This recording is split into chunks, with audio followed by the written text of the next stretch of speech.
Real estate lead and real estate buyer and seller targeting is super important.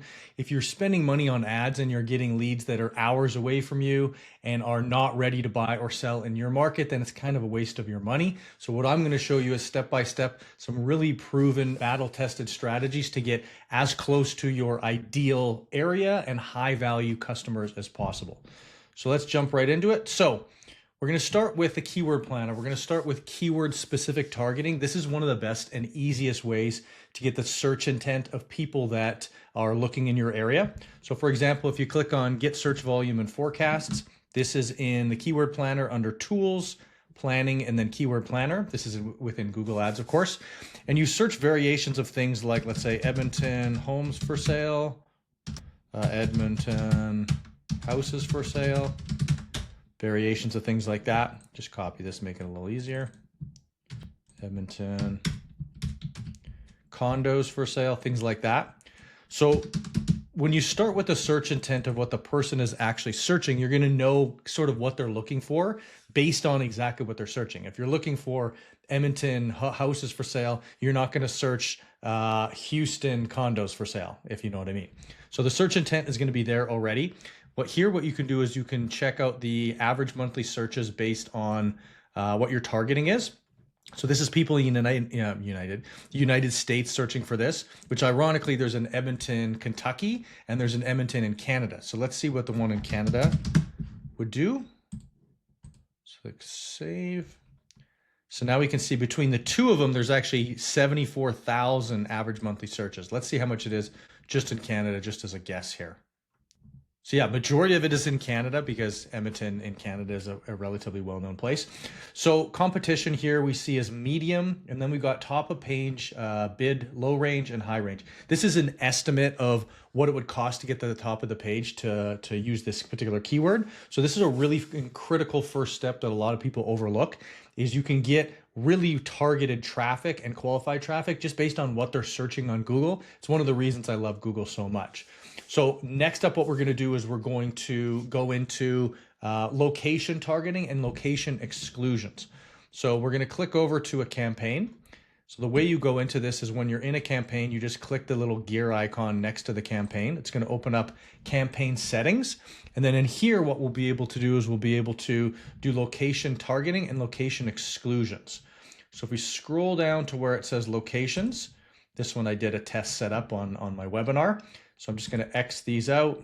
I'm going to do enter, and I'm going to do Canada, include. There we go, include. We're going to do Alberta, which is the province. This is like a state for you Americans. And then Edmonton, which is the city, include. So we're not actually targeting just Canada or Alberta. We actually are targeting Edmonton because the search keywords are targeting Edmonton houses for sale, Edmonton condos, homes for sale, things like that. And then we have an option here to do exclusions as well. So if the traffic coming in seems to be in neighborhoods or areas that we don't want, for example, let's say it was in British Columbia, then we can go British Columbia, which is the province, and click exclude. So now we're including the locations of Alberta, Canada, and Edmonton, and we're specifically excluding British Columbia. I have a cheat sheet that will actually help with this really easily. If you go to the pinned comment below, there'll be a little link there for you to get it. So they have just a set of keywords, negative keywords to use, or sorry, not negative keywords, location exclusions to use. These are some core ones that seem to work really, really well, just as a blanket. I recommend putting them in all campaigns. And then, like I said, when there's particular campaigns that are not doing as well as you want and the targeting isn't as great, then you can start to add excluded locations based on, let's say you're getting listings in a city or in a province that's won over, you could just add this as an excluded location. So this helps really, really well. And then there's also what we call these location options. You're going to determine whether you want presence or interest, meaning people regularly in who have shown interest in your included locations. They typically recommend this. The caveat is the presence, people in or regularly in your included locations. If you don't want to include foreign buyers, basically in this instance. So this one I'm only looking for people within Canada searching for properties in Canada. So we could speak to them a little bit different way. So Super, super helpful. You can use ChatGPT to figure this stuff out as well by just putting in what sort of negative areas you should exclude. But what I find works the best is start with what you want to include and then start to strip out the ones that, if they're coming in and they're the wrong area, as negative locations. What you can do as well is you can do what we call negative keywords. So let's say there was British Columbia, let's say there was a couple other areas or cities that kept on coming in the CRM. What you can do is you go into the campaign and then down on the side where it says audiences, keywords, and content, just click keywords, and then it'll actually land on this page, which is the keywords that you're using. This example is Los Angeles. Then you click on negative keywords. Here's where you can strip out traffic. So if you don't want people in British Columbia, you don't want people searching variations of that, then you can include it as a negative keyword just by clicking negative keyword. You select a particular campaign. This is the campaign we have here. And then you can put in keywords and they are match typed. So if you put in just the keyword like British Columbia, like this, that's broad match, meaning it's gonna be all encompassing. If you put little quotations on it, that's going to be phrase match. If you're not familiar with that, there's definitely other videos on my channel you can watch. And then if you put in brackets like this, it's what we call exact match, meaning only if they search exactly British Columbia or those keyword phrases in that order will it prevent it from showing. So first things first is keywords. Search keywords are super important for targeting. Location exclusions are super important for targeting, as I just showed you. And then of course you can do negative keywords as well. One of the things I do highly recommend, which is how I've created this list over time, is this negative keyword list in the cheat sheet, is basically type into ChatGPT, say, I'm looking to do a campaign where I'm going to be targeting Edmonton buyers or Edmonton homes for sale buyers that are searching on Google. What are the negative keywords that I should include? And if you look in here, I've got abandoned, apartment lease, avenue, bank own. These are basically cheap. These are the traffic that you want to strip out. You will get traffic of people searching with these keywords, but you don't want it. If you want as high intent, high value customer as possible that's in your area, this is just going to cost you money and they're going to click on it. They may even sign up as a lead, but you're going to have to sift through all those leads to find the good ones when it's so much better just to have the highest quality leads out of the gates. So as I mentioned, if you do want this negative keyword list, just go into the pinned comment and say, get the cheat sheet, click the button and you'll get this sent over to you. This is how you create an entire campaign from scratch actually. And there's actually going to be a video linked in the pinned comment as well of how to create a step-by-step campaign. So how to follow this, how to create the campaigns, and how to monitor it and make sure that it performs really, really well. So we've got negative keywords as the basic ones. And then whether you're in the US running these campaigns or in Canada, we have another set of keywords specifically that include all of the states or all of the provinces. The reason we do this is you want to strip out all the traffic that's not looking for real estate in your area.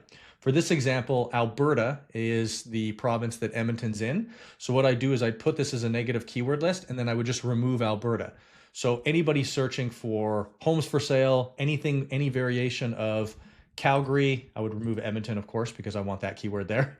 Halifax, Hamilton, Kingston, all of these in conjunction with houses or homes for sale, regardless of what the setting, location, targeting is. I want to strip that out because I want just in Alberta, just in Edmonton, just people that are looking for real estate then. There's also a really, really smart way to increase the chances that you have really, really high traffic is just to use ChatGPT and tell them exactly what you're doing. So I like to use the speech to text. So I'm going to do this. I'm creating a campaign on Google Ads for Edmonton homes for sale, comma, please provide me a negative keyword list to upload to Google Ads that's copy and pastable of all the cities that are more than an hour away from Edmonton in Alberta. Hit enter and just let it think. And the cool thing is when you do this in here, it'll actually create this list and then you can add to it and it will know when you ask for this in a different area exactly what you want. So we see Calgary, Red Deer. Calgary's a city near there. Red Deer, Two Hills, Medicine Hat. So this is perfect. So now I'm going to say, okay, but if negative keyword list, if it has 2 words, it needs to be a phrase match with those quotations. So I'm going to put, please edit the list so that any 2+ word phrases have quotations.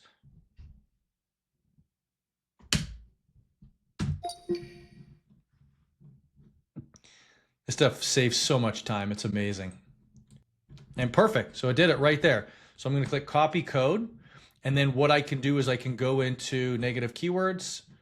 I can go into negative keywords, and I literally could just paste it right in here. So if this was the campaign for Edmonton, this is what I would do: Calgary, Red Deer, Lacombe, Two Hills. So then you just click save and boom, it's done. The beautiful thing about this is you can continue to add it to it. So as time goes on, if you notice there's other keyword phrases that you missed or that you are seeing as cities or areas around you that people are signing up on your website and they're looking in those and you don't want them to, you don't want those types of leads, you can just add it as a negative keyword. Just keep in mind, if it's one word, you can use it like this as a broad match. If it's 2+ words, make sure you do phrase match. Otherwise, it might strip out some really high quality search traffic that you don't want to strip out, okay? As your campaign runs and you start to see what's triggering your ad, the way you do that, you're gonna go into insights and reports, and then you're gonna go search terms. So this campaign hasn't ran, so there's not gonna be anything here.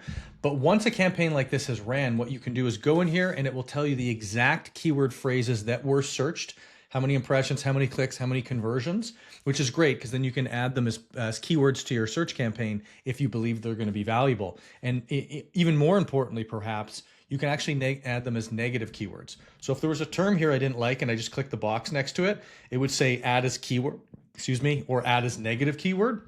And then when you add it as a negative keyword, now it's not going to show when somebody searches that keyword phrase in conjunction with some of your other keyword phrases as well. So super important stuff to do. Hope that's been really valuable. Let's do a test. So let's say we're searching Edmonton houses for sale. It shows up. You see there's actually nobody bidding on that keyword phrase here, which is phenomenal in Edmonton.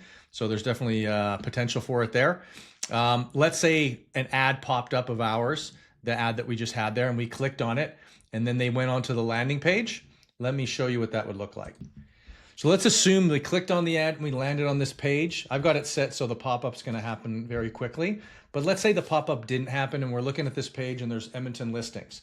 So as we scroll down, we've got a bunch of Edmonton listings, but I could go in here and I could search a different area around here. I could search different price. I could search different sort of property types. And then on that first listing that I decide, okay, I'm gonna click on it and I sign up, that listing would be, let's say, an area that we don't want. So oftentimes I see this with my team and I see this with customers oftentimes that I do ads for is they'll go, oh, this one's an hour away or this one's too far away from me. But the thing is they searched Edmonton homes or Edmonton houses for sale. Maybe they signed up for a listing that was maybe 2 hours away just because that's the first listing they happen to click on and happen to want to view.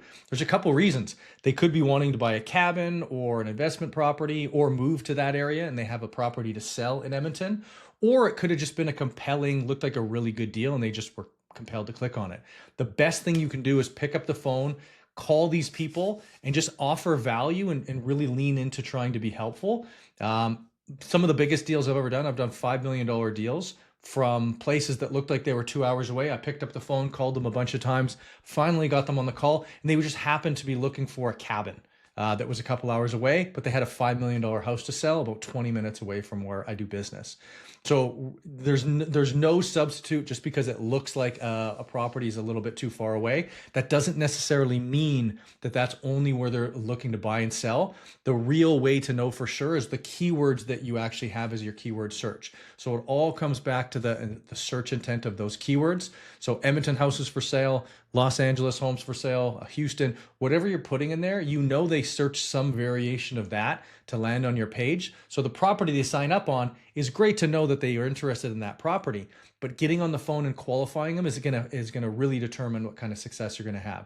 So I do have a school about Google Ads where I teach people how to do and educate for free. The way you can do that is go to the bottom in the pinned comment. There's a link, click on it, join. There's about 11,000 members in there, a majority of them realtors. I have a free course. It's about 24 hours of content, shows you how to just step-by-step actually go through and create campaigns. And then of course the cheat sheet where it's just a tutorial video that think it's about 30 or 40 minutes, where I actually go all the way from conversion tracking all the way to launching the campaign. So appreciate you stopping by. Subscribe if you haven't already, and pay it forward if you feel like there's somebody that would really see value in this channel and wants to learn how to run ads for their real estate business, either to pay somebody to do it or to learn how to do it themselves, which is super important. Even if you're going to pay somebody, it's good to understand how it works. Then pass it along, and I will see you in the next video.